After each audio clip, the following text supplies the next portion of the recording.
무더운 날씨와 계속되는 장마가 여름이라는 것을 너무나도 잘 느낄 수 있도록 하는 것 같습니다.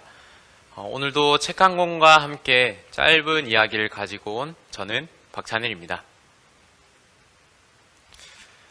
여러분들은 바보라는 단어를 들으시면 어떤 모습이 생각되시나요? 영구? 맹구? 아니면 지난번 소개드렸던 돈키호테 같이 하나에만 미쳐있는 그런 사람을 떠올리실 수도 있을 것 같습니다. 오늘은 저기 먼 나라 러시아의 바보 이야기를 소개해 볼까 합니다. 바로 톨스토이의 작품 바보 이반입니다. 이 책은 러시아에 전해 내려오는 이야기를 바탕으로 쓰여진 책이고요. 동화로도 많이 알려져 있는데 먼저 이 책의 줄거리를 같이 한번 살펴보겠습니다. 러시아의 어느 시골에 농부가 살고 있었는데 그 농부에게는 세 아들과 한 명의 딸이 있었습니다. 군인이었던 큰아들 세몬, 장사꾼인 둘째 아들 타라스, 사람들이 바보라고 놀리는 셋째 아들 이반, 그리고 듣지 못하고 말하지 못하는 막내딸 말라냐입니다. 두 형은 욕심이 많고 자신의 이익만을 추구하는 반면 이반은 성실하고 묵묵하게 자신에게 주어진 농사일을 하며 지냈습니다. 아버지의 재산을 나눠달라며 욕심을 부리는 형들과는 반대로 자신의 것까지 형들에게 다 나눠주라고 말하는 이반 덕분에 서로 부딪히는 일 없이 평온하게 지내고 있을 수 있었죠. 그러던 중 그런 모습을 마을에 살고 있는 어떤 악마가 시기하게 됩니다. 그 사이를 갈라놓기 위해서 부하 악마 3명을 보내어서 군인인 첫째에게는 전쟁을 일으키게 하여 잡히게 하고 장사꾼인 둘째에게는 아무리 먹어도 배고픔을 느끼게 해서 또 그 부인에게 사채심을 심어줘서 가지고 있는 돈을 다 써버리게 만들어버리죠. 하지만 이반에게는 밭을 돌처럼 단단하게 만들어도 이반의 배를 아프게 만들어도 낫지를 못하게 하려고 해도 나무를 베지 못하게 하려고 해보지만 성실한 이반이 어려움에도 포기하지 않고 자신의 일을 묵묵히 해버리는 바람에 모든 계획을 실패하게 돼버립니다.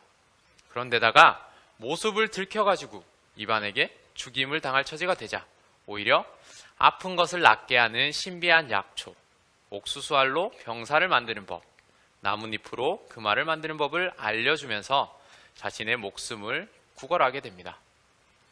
너무나도 착했던 이반은 이런 신비한 힘을 일절 자신을 위해서 사용하지 않았고 형들에게 알려주며 형들은 그 능력으로 부자가 되게 되었습니다.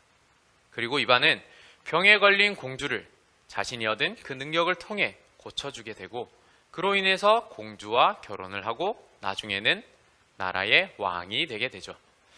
이 소식을 들은 대장 악마가 자신이 보낸 부하들 때문에 세 형제가 더욱 잘 살고 있다는 사실을 알게 되며 화를 내고 직접 형제를 방해하기 시작합니다. 큰 힘을 추구하는 첫째 형에게 다시 전쟁을 일으키게 하여 망하게 하고 더 많은 부를 추구하는 둘째 형에게는 더 큰 장사꾼으로 변하여서 또 망하게 하고 그리고 이반 역시도 망하게 하려고 접근하지만 여전히 성실했던 이반은 꼼짝하지도 않았습니다. 그리고 이반의 아내나 백성들 모두 이반과 같은 모습이라 마귀와 말에는 아무도 귀를 기울이지 않았고 이에 마귀는 화가 나서 죽어버리고 만다라고 이야기가 끝이 납니다. 내용이 조금 유치하다는 생각이 드시지 않으신가요? 맞습니다. 어린아이들이 들으면 딱 좋은 이야기일 것 같은 그런 내용이라 어쩌면 가볍게 생각할 수도 있지만 그런 내용들 속을 자세히 들여다보면 또 많은 교훈을 가지고 있기도 합니다. 먼저 첫째 형은 힘의 논리에 지배당하고 있는 사람이었습니다. 최고이자 전부였던 그 큰 힘은 더 큰 힘 앞에서 굴복할 수밖에 없는 허무한 것이라는 것을 이야기를 통해 알 수가 있습니다. 그리고 둘째 형은 돈을 버는 것만 바라보았지 자신의 힘으로는 사소한 작은 일도 하지 못하는 그런 사람이었습니다. 결국 악마로 인해서 돈을 벌지 못하게 되자 쌓아둔 수많은 돈을 두고도 아무것도 하지 못하는 자신의 무능함에 스스로 무너지게 되고 맙니다. 하지만 군사도 없었고 법도 없던 왕이 직접 농사를 짓고 있는 그런 모습의 바보 이반은 악마의 어떤 공격에도 꿈쩍하지 않고 자신의 삶을 지켜내며 백성들과 함께 행복한 삶을 이어가게 됩니다. 두 형은 현실적이고 영리했지만 정말로 추구해야 할 가치를 제대로 알지 못하는 어리석은 모습들이었습니다. 반면 바보 이반의 모습은 살면서 정말로 추구해야 할 것, 권력이나 부와 같은 일시적인 것이 아닌 영원한 행복을 추구하며 살았던 모습. 이 모습이야말로 작가가 우리에게 전하고 싶었던 이야기는 아닐까 합니다. 그리고 엄청난 능력을 가졌던 악마가 죽어버린 이유 역시 그 능력을 사용해서 직접 무언가를 하지 않고 머리로만, 말로만 원하는 바를 이루려고 했기에 성실하고 정직하게 땀을 흘렸던 이반을 이길 수 없었던 것은 아닐까요? 세상에 가치 있게 여겨지는 것이 정말로 많은 요즘, 과연 우리는 무엇을 추구하며 살아가고 있는지 한번 되짚어보면 좋을 것 같습니다.